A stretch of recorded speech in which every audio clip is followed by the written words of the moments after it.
اعوذ باللہ من الشیطان الرجیم بسم اللہ الرحمن الرحیم۔ ایک دفعہ سلطان صلاح الدین ایوبی رحمۃ اللہ علیہ کو خبر دی گئی کہ حضور مصر کے شہر منصورہ کے اندر ہندوؤں کا ایک بہت بڑا مندر ہے، اور اس مندر کے اندر ایک بہت ہی بڑا بت ہے، اور اس بت میں ایک ایسی انوکھی چیز ہے جس نے لوگوں کو حیران کر دیا۔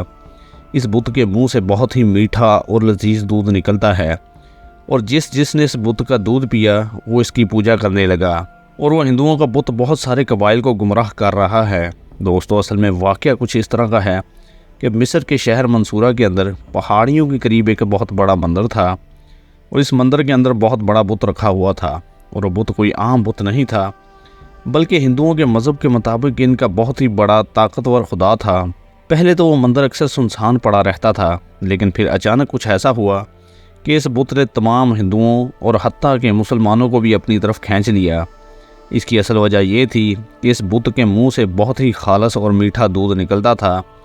پہلے تو اس دودھ کو صرف ہندو پیتے تھے، لیکن جب اس بت کے بارے میں بہت مشہور ہوا تو لوگ اس کو آزمانے کے لیے اس مندر کے اندر آتے اور دودھ نکلتا ہوا دیکھ کر حیران رہ جاتے، اور بہت سارے لوگوں کو اس بت نے گمراہ بھی کر دیا۔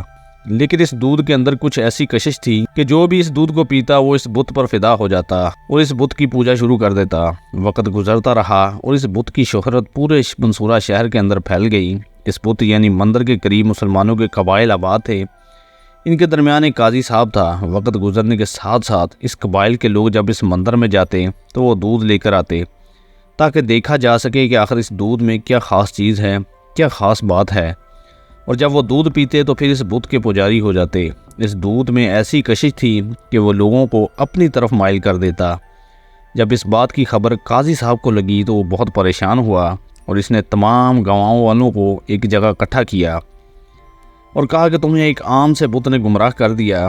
اگر اسی طرح چلتا رہا تو یہ بت تم سب مسلمانوں کو جہنم میں ڈلوا دے گا، لہٰذا اپنی آنکھیں کھولو اور حقیقت کو دیکھو۔ لیکن قاضی صاحب کی اس بات کا کسی کو اثر نہ ہوا، اور اسی طرح اس بت کی شہرت پورے منصورہ شہر میں پھیلتی گئی۔ دور دور سے لوگ آتے اور اس بت کے منہ سے نکلتے ہوئے دودھ کو دیکھ کر حیران رہ جاتے، اور جب اس دودھ کو پیا جاتا تو وہ اتنا لذیذ اور مزیدار ہوتا کہ لوگ اس کے پجاری ہو جاتے۔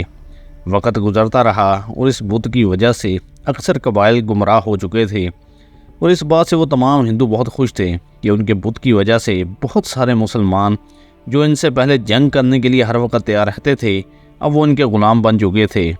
جب قاضی صاحب سے یہ صورتحال نہ دیکھی گئی تو بوڑھے بزرگ مسجد کے امام صاحب کے پاس گیا اور کہا، امام صاحب، اگر ہم نے اپنے مسلمانوں کو نہ روکا تو وہ سارے کے سارے گمراہی میں چلے جائیں گے۔ اس بت کے اندر شر چھپا ہوا ہے اور اس شر نے مسلمانوں کو گمراہ کر رکھا ہے، لہٰذا آپ میرے ساتھ چلیں اور جا کر مسلمانوں کو کہتے ہیں کہ اس بت کا دودھ پینا چھوڑ دیں، کیونکہ اس بت کا جو بھی آدمی دودھ پیتا ہے وہ اس کا پجاری بن جاتا ہے، اور آہستہ آہستہ آدھی سے زیادہ قبائل ہندو کے بت کے پجاری ہو چکے ہیں۔ امام صاحب نے کہا، قاضی صاحب، یہ لوگ گمراہی میں جا چکے ہیں، لیکن اگر آپ کہتے ہیں تو میں آپ کے ساتھ چلتا ہوں۔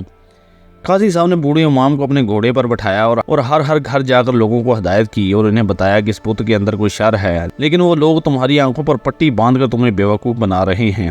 ایک نہ ایک دن اس بت کی اصلیت تمہارے سامنے آ جائے گی، لیکن اس وقت تمہارے پاس واپس پلٹنے کے علاوہ کوئی راستہ نہیں ہوگا۔ لیکن تمام لوگ قاضی صاحب اور امام صاحب کو بیوقوف سمجھ کر پیچھے بھگا دیتے۔ قاضی صاحب حیران تھا کہ ایک مسلمان تو اس بت کو کبھی دیکھ کر متاثر ہو نہیں سکتا، آخر وجہ کیا ہے؟ جو بھی اس بت کا دودھ پیتا ہے وہ اس بت کا پجاری ہو جاتا ہے۔ پھر قاضی صاحب کو شک ہوا کہ ضرور اس دودھ میں کچھ ایسا ہے، لیکن پھر قاضی صاحب کا دماغ اس طرف نہ جاتا۔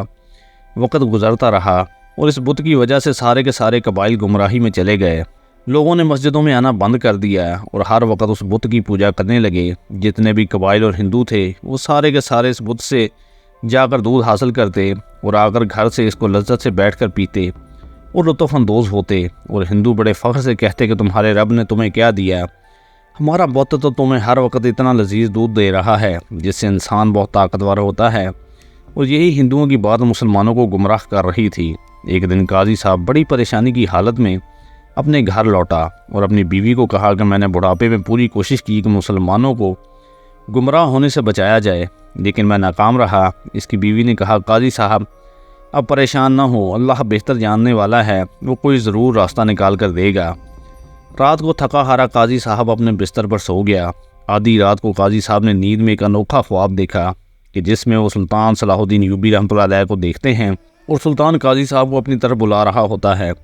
دوسری طرف سلطان صلاح الدین ایوبی بھی نیند میں وہی خواب دیکھتے ہیں اور دیکھتے ہیں کہ قاضی صاحب کسی بات کی وجہ سے بہت پریشان ہیں، لیکن قاضی صاحب کی سمجھ میں کچھ نہیں آ رہا۔ اسی پریشانی کی حالت میں سلطان صلاح الدین ایوبی رحمۃ اللہ علیہ کی اپنے بستر پر آنکھ کھل گئی تو دوسری طرف قاضی صاحب کی بھی آنکھ کھل گئی۔ صبح ہوئی، قاضی صاحب نماز فجر ادا کرنے کے بعد اپنی منزل کی طرف نکل پڑا۔ وہ دوپہر کے وقت تک سلطان صلاح الدین ایوبی رحمۃ اللہ علیہ کی عدالت میں جا کر حاضر ہوا۔ قاضی صاحب کو دیکھ کر سلطان صلاح الدین ایوبی نے کہا، قاضی صاحب میں جانتا تھا کہ آپ میرے پاس ضرور آئیں گے۔ تو قاضی صاحب نے کہا کہ حضور آپ کو کیسے معلوم؟ تو سلطان صلاح الدین ایوبی نے کہا، قاضی صاحب جو خواب آپ نے دیکھا وہی خواب میں نے دیکھا، لیکن مجھے ایک بات کی سمجھ نہیں آئی کہ آخر کس بات نے آپ کو پریشان کر رکھا ہے۔ تو یہ سن کر قاضی صاحب اسی وقت گھٹنوں کے بل زمین پر بیٹھ گیا اور فرمانے لگا، سلطان معظم آپ کچھ کیجئے ورنہ سارا قبائل تباہ و برباد ہو جائے گا۔ یہ سن کر سلطان نے کہا، قاضی صاحب آپ کھڑے ہو جائیں، یہ آپ کیا کہہ رہے ہیں؟ کس چیز سے مسلمانوں کو بچاؤں؟ تو قاضی صاحب نے کہا، سلطان معظم منصورہ کی پہاڑیوں کے قریب ہندوؤں کا ایک مندر ہے۔ اس مندر کے اندر ایک بت ہے، لیکن وہ مندر چند سال پہلے ویران تھا۔ کبھی کبھی اس میں ہندو جاتے، لیکن چند ماہ پہلے اس بت کے اندر سے دودھ آنے لگا اور وہ دودھ اتنا لذیذ اور مزیدار تھا کہ جو بھی اس کو پیتا اس کا پجاری بن جاتا، اور آہستہ آہستہ یہ بات پورے منصورہ شہر میں پھیل گئی اور بہت سارے مسلمانوں کے قبائل اس بت کا دودھ پی کر گمراہ ہو چکے ہیں۔ اب اس علاقے کی مسجد ویران پڑی ہے، تمام لوگ ہر وقت نشے کی حالت میں رہتے ہیں۔ ایسا لگتا ہے کہ جیسے اس دودھ کو پینے کے بعد جیسے بندہ کو شراب پی لی۔ اب مسلمانوں کے قبائل میں نہ ہی ماں بہن کی تمیز رہی اور نہ ہی کسی کے اندر بات کرنے کا خیال رہا۔ یہ سن کر سلطان صلاح الدین ایوبی رحمۃ اللہ علیہ حیران ہو گئے کہ آخر ایک بت کے اندر سے کیسے دودھ نکل سکتا ہے۔ سلطان صلاح الدین ایوبی نے قاضی صاحب کو تھوڑی دیر آرام کرنے کا مشورہ دیا اور کہا، قاضی صاحب اس کے بارے میں سوچنے ہیں۔ قاضی صاحب کو مہمان خانے میں ٹھہرایا گیا۔ تھوڑی دیر گزری، سلطان صلاح الدین ایوبی نے اپنا گھوڑا تیار کیا اور قاضی صاحب کو لے کر اس مندر کی طرف نکل پڑے۔ آدھا دن سفر کرنے کے بعد جب سلطان صلاح الدین ایوبی شام کے وقت اس مندر کے اندر پہنچے تو دیکھ کر سلطان کے پیروں تلے زمین نکل گئی، کیونکہ اس بت کے اندر سے دودھ نکل رہا تھا اور بڑی تعداد میں لوگ اس بت کے سامنے اپنے اپنے برتن لگا کر دودھ حاصل کر رہے تھے۔ لیکن حیرانی کی بات یہ تھی کہ اس بت کے قریب کوئی ایسی جگہ نہیں تھی، کوئی ایسے آثار نہیں تھے جہاں سے دودھ آ سکتا تھا۔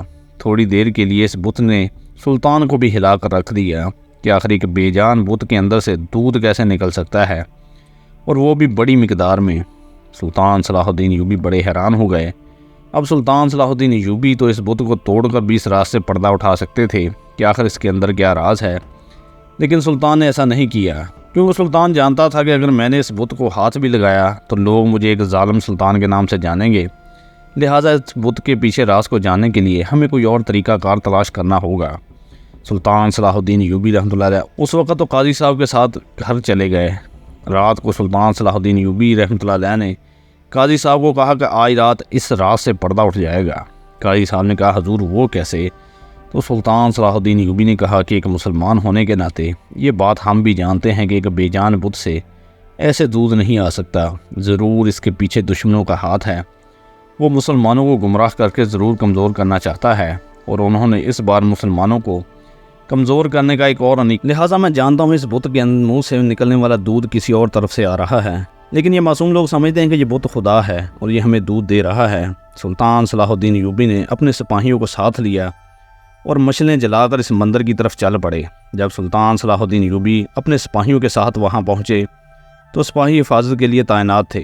سلطان صلاح الدین ایوبی کے بہادر سپاہی ان پر ٹوٹ پڑے اور ان کو وہیں بے ہوش کر دیا۔ اب سلطان صلاح الدین ایوبی مندر کے اندر داخل ہوئے اور بت کو باریکی سے دیکھنے لگے کہ آخر اس بت میں ایسا کیا ہے کہ یہ دودھ دیتا ہے، وہ بھی اتنی بھاری مقدار میں۔ سلطان صلاح الدین ایوبی نے ایک گلاس دودھ کا بھرا اور اپنے ایک سپاہی کو دیا اور کہا کہ جا کر یہ شاہی حکیم کو دو اور اس کو کہو کہ اس میں وہ معلوم کرے کہ آخر کس چیز کا یہ دودھ ہے اور اس دودھ میں ایسی کیا چیز ہے جو پیتے ہی بندے اس کو اپنے قابو میں لے لیتی ہے۔ اس کے بعد سلطان صلاح الدین ایوبی رحمۃ اللہ علیہ نے اس مندر کا معائنہ کرنے کے بعد سپاہی کو کہا کہ ضرور اس بت کے منہ سے دودھ نکالنے کے لیے کسی نہ کسی جگہ سے پائپ کے ذریعے اس بت کے اندر دودھ داخل کیا جاتا ہے، لیکن دودھ کسی اونچائی والی جگہ سے ڈالا جاتا ہے، اس لیے تو یہاں اتنا بت اونچا ہونے کے باوجود بھی اس کے منہ سے دودھ نکل رہا ہے۔ سلطان صلاح الدین ایوبی نے مندر کے باہر نکل کر پچھلی طرف سے سپاہیوں کو حکم دیا کہ یہاں کھدائی شروع کر دو۔ سپاہی نے کھدائی شروع کی تو اچانک ایک چمڑے سے بنا ہوا پائپ معلوم ہوا۔ سلطان صلاح الدین ایوبی نے حکم دیا کہ جس طرف یہ چمڑے سے بنے ہوا پائپ جا رہا ہے اس کو اسی طرف کھودتے جاؤ۔ سپاہی کھودتے گئے اور کھودتے کھودتے آدھی رات ہو چکی تھی، اور جب اس پائپ کے اختتام پر پہنچے تو وہ پائپ پہاڑ کی چوٹی پر ختم ہوا۔ جیسے ہی سلطان کے سپاہی اور سلطان اس پہاڑ کی چوٹی پر پہنچے تو سپاہیوں نے سلطان اور اس کے سپاہیوں پر حملہ کر دیا، لیکن سلطان صلاح الدین ایوبی رحمۃ اللہ علیہ صورتحال کے بارے میں جانتے تھے، لہذا سلطان کے بہادر سپاہیوں نے دشمنوں کو وہیں پہ چھاڑ دیا اور ان کا صرف ایک سردار بچا۔ سلطان صلاح الدین ایوبی نے اس کو پکڑا اور قاضی صاحب کے گھر لے آیا۔ اب سلطان صلاح الدین ایوبی نے اس کو کہا کہ بتاؤ سارا معاملہ کیا ہے؟ تو اس نے کہا سلطان معظم میں ہندوؤں کا سردار ہوں اور چند سالوں سے مسلمانوں کی تعداد ہم سے بہت زیادہ تھی اور یہ ہم پر حاوی ہو چکے تھے، لہٰذا ہم ان کے ساتھ جنگ بھی نہیں کر سکتے تھے۔ ہم نے سوچا کچھ ایسا کام کیا جائے جس سے مسلمانوں کو کمزور کیا جائے، اور یہی منصوبہ ہمارے خیال میں آیا کہ ہم کچھ ایسا انوکھا کام کریں جس سے مسلمانوں کو گمراہ کیا جائے۔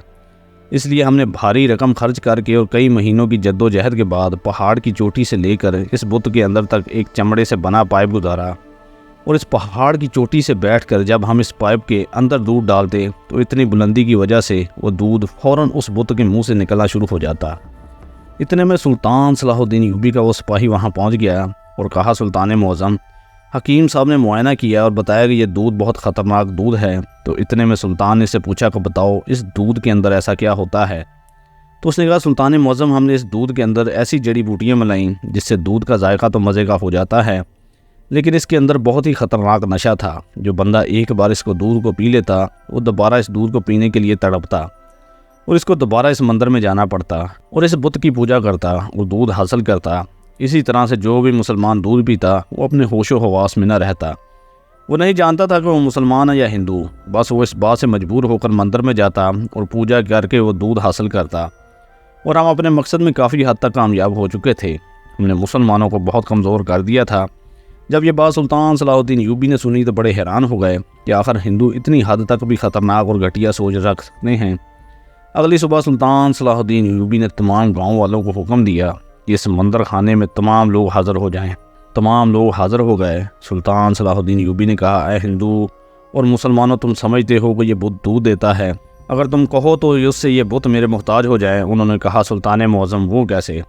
سلطان نے کہا کہ میں اس بت کو کہوں گا کہ تم اپنے منہ سے پانی نکالو تو یہ پانی نکالنا شروع کر دے گا۔ لوگوں نے کہا حضور ایسا نہیں ہو سکتا، یہ ہمارا خدا ہے، یہ پانی نہیں دودھ دے گا۔ سلطان نے حکم دیا، ہے بت تم پانی دے۔ عام لوگوں کو درمیان بھگدڑ مچ گئی کہ آخر ایک بت سلطان کے قابو میں کیسے آ سکتا ہے۔ تمام لوگ حیران ہو گئے۔ تو اتنے میں سلطان صلاح الدین ایوبی نے اس بت کی گردن پر تلوار ماری اور اس کا سر دور گر پڑا، اور اس کے درمیان میں چھپا ہوا چمڑے کا پائپ جس سے دودھ ڈالنے پر نکلتا ہے وہ سامنے آ گیا۔ سلطان صلاح الدین ایوبی نے تمام قبائل والوں کو ساری صورتحال کے بارے میں بتایا تو تمام لوگ حیران ہو گئے، اور اس کے بعد سلطان صلاح الدین ایوبی کے شاہی قاضی نے تمام مسلمانوں کا علاج کیا اور وہ پہلی کی طرح صحت یاب ہو گئے۔ اور سلطان صلاح الدین ایوبی نے اس ہندوؤں کے سردار کو اس بت کی چھت پر کاٹ کر اس کی گردن لٹکا دی تاکہ آنے والا ہر ہندو اس کا انجام دیکھ کر عبرت حاصل کرے۔